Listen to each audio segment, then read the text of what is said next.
बिस्मिल्लाहिर्रहमानिर्रहीम। अस्सलाम वालेकुम दोस्तों, मेरा नाम वसीम अब्बास है। आज का हमारा टॉपिक है एरिथमेटिक मीन। पिछली वीडियोस में हमने एवरेजेस और मेजर ऑफ सेंट्रल टेंडेंसी को डिफ़ाइन किया था। तो उनमें पहली टाइप ऑफ एवरेज है एरिथमेटिक मीन। आज हम एरिथमेटिक मीन को पढ़ते हैं। तो अगर आपको मेरी वीडियो पसंद आए तो मेरे चैनल को सब्सक्राइब लाजमी करें और वीडियो को लाइक करना ना भूलें। तो चलें स्टार्ट करते हैं अरिथमेटिक मीन। अरिथमेटिक मीन और मीन, इसको हम कम्प्लीटली अरिथमेटिक मीन कहते हैं और इसको हम मीन भी कह सकते हैं। तो अगर कहीं पे मीन सुनने को मिले तो उसका भी मतलब क्या होता है, अरिथमेटिक मीन। अरिथमेटिक मीन का मतलब है हिसाबी औसत। औसत मीन्स एवरेज, ठीक है। एवरेज जो इसको इंग्लिश में कहते हैं, उर्दू में इसको औसत कहते हैं। तो मीन का मतलब है औसत। अरिथमेटिक मीन हिसाबी औसत का मतलब है इसमें मैथमेटिकल कैलकुलेशंस ज़्यादा होंगी, ठीक है। मैथमेटिकल कैलकुलेशंस इसमें होंगी तो इसलिए इसको अरिथमेटिक मीन का कहते हैं।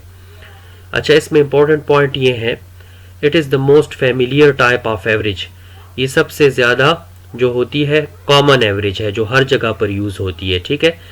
और ये क्या है, जब हम स्टेटिस्टिक के अलावा भी कहीं एवरेज की बात करते हैं तो वो हमारे पास वो उस एवरेज से मुराद हमारे पास क्या होता है, अरिथमेटिक मीन होता है, ठीक है। जैसे क्रिकेट में किसी बैट्समैन की एवरेज होती है तो वो भी क्या होती है, वो किस तरह, वो भी अरिथमेटिक मीन होती है, ठीक है। अगर हम अपने डीएमसी में अपने मार्क्स की एवरेज जो है वो फाइंड करें तो वो भी हमारे पास क्या होगी, अरिथमेटिक मीन के तरीके से फाइंड होगी। तो ये सबसे ज़्यादा कॉमन और फेमिलियर टाइप ऑफ एवरेज है। सेकेंड है, it is defined as sum of all the observations divided by number of the observations. अच्छा, इसको डिफाइन कैसे करते हैं, इसको डिफाइन ऐसे करते हैं, सम ऑफ ऑल द ऑब्जर्वेशंस। सम कहते हैं मजमुए को। जब कोई भी ऑब्जर्वेशन डेटा हमें दिया गया हो, उस डेटा में जितनी भी ऑब्जर्वेशंस हो, बिलफर्ज वो मार्क्स हैं, एज है, टेम्परेचर है, प्राइस है, कुछ भी है, तो उसमें जितनी भी टोटल नंबर या ऑब्जर्वेशंस होती हैं उनको हम जमा कर लेंगे, सम कर लेंगे। फिर उनकी जितनी भी तादाद हो उन ऑब्जर्वेशन की, अगर 10 ऑब्जर्वेशन है तो फिर जो सम आया है उसको हम क्या करेंगे, 10 पे डिवाइड कर देंगे। अगर 20 ऑब्जर्वेशन है तो हम 20 को सम करके उनके नंबर जो है 20 उन पे डिवाइड कर देंगे। तो इस तरह हमारे पास अरिथमेटिक मीन कैलकुलेट हो जाएगा, ठीक है। If it is calculated from population, अगर हम सारी पॉपुलेशन से कैलकुलेट करें अरिथमेटिक मीन को, then it is called population mean. तो फिर हम उसको पॉपुलेशन मीन कहेंगे एंड डिनोटेड बाय म्यू, और उसको हम म्यू से जाहिर करेंगे, ठीक है। जब हमारे पास सारी पॉपुलेशन को हम स्टडी करें, पॉसिबल हो कि हम सारी पॉपुलेशन को स्टडी करें, तो उससे हम अगर एवरेज फाइंड करें तो वो हमारे पास फिर क्या होगा, अगर अरिथमेटिक मीन हम उससे फाइंड करें तो वो हमारे पास म्यू होगा और उसको हम पॉपुलेशन मीन कहेंगे। जैसे आपको नज़र आ रहा है, mu is equal to summation x by capital N, ठीक है। तो ये म्यू को कैलकुलेट करने का फार्मूला है। सबमिशन एक्स का मतलब है सम ऑफ एक्स, एक्स को टोटल करें, जितनी भी एक्स में ऑब्जर्वेशन है। एक्स क्या है, हमारे पास डेटा होता है, ठीक है। जैसे हमने पिछली वीडियोस में पढ़ा है, डेटा को हम एक्स से जाहिर करते हैं, मार्क्स हो सकती है, एज कुछ भी हो, तो हम एक्स को उसको एक्स से जाहिर करेंगे तो उसको हम टोटल कर देंगे, और जितनी भी पॉपुलेशन की तादाद है, पॉपुलेशन में जितनी भी टोटल ऑब्जर्वेशन है, बिलफर्ज एक क्लास में हमारे पास 50 स्टूडेंट्स हैं, तो अगर हम उनके मार्क्स में इंटरेस्टेड हैं तो 50 स्टूडेंट्स के मार्क्स हम ऐड कर लेंगे और उसको 50 पे डिवाइड कर देंगे, क्योंकि पॉपुलेशन का साइज यहाँ पर 50 है, तो हमारे पास पॉपुलेशन मीन आ जाएगा, ठीक है। अच्छा, if it is calculated from sample, अगर हम पूरी पॉपुलेशन को स्टडी ना करें और उसमें से एक छोटा सा पार्ट सैंपल ले लें, तो फिर अगर हम उससे अरिथमेटिक मीन कैलकुलेट करें, then it is called sample mean. तो उसे हम सैंपल मीन या सैंपल मीन कहेंगे, ठीक है। एंड डिनोटेड बाय, और उसको हम एक्स बार से जाहिर करेंगे। एक्स बार जो है वो हमारे पास उसका फार्मूला है, x bar is equal to summation x by small N.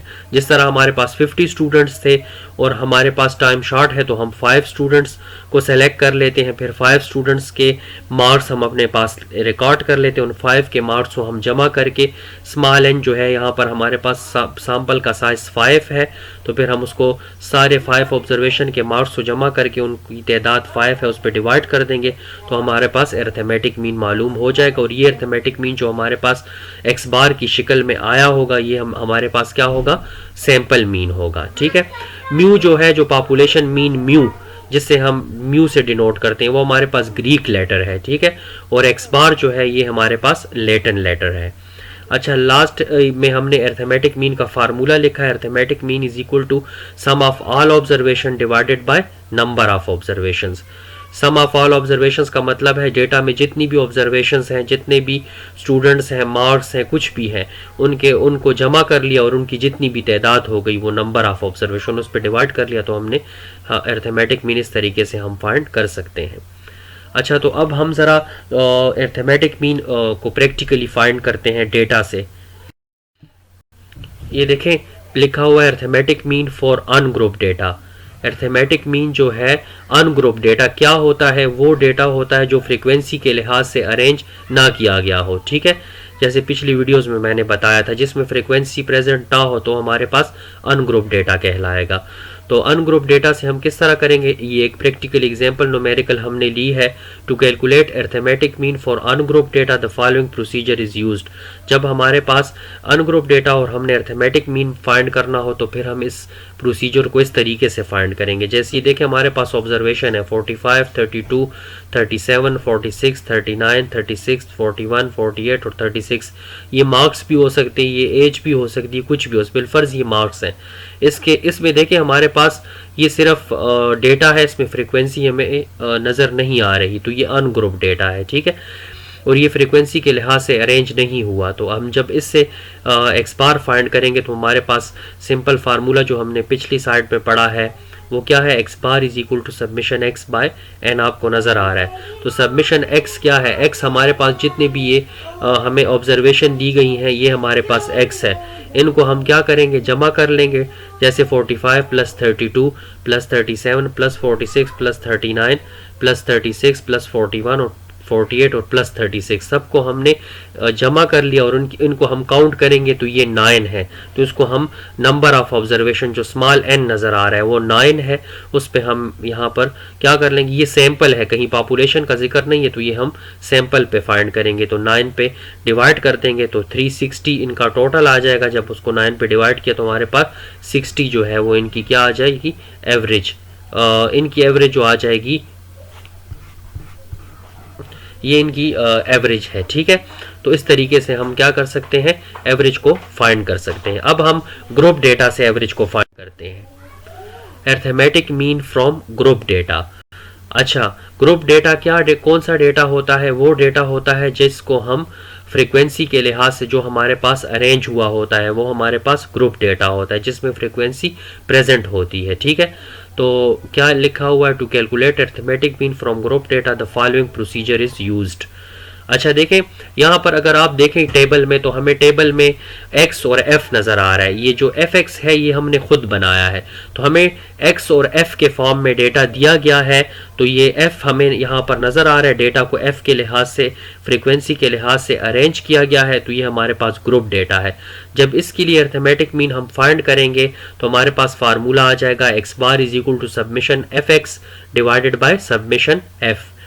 अच्छा, तो क्या है, ऊपर लिखा हुआ है सबमिशन fx, यानी f को x के साथ मल्टीप्लाई करें और फिर उसको टोटल करें। तो देखिए हमने x को f के साथ मल्टीप्लाई किया है, तो 10 को 1 के साथ मल्टीप्लाई करके 10, 20 को 2 के साथ 40, 30 को 4 के साथ 120, 40 को जब 5 के साथ मल्टीप्लाई किया 200, 50 को 3 के साथ 150, 60 को 2 के साथ मल्टीप्लाई किया तो 120 हुआ, 70 को 1 के साथ किया तो हमारे पास 70 आ गया।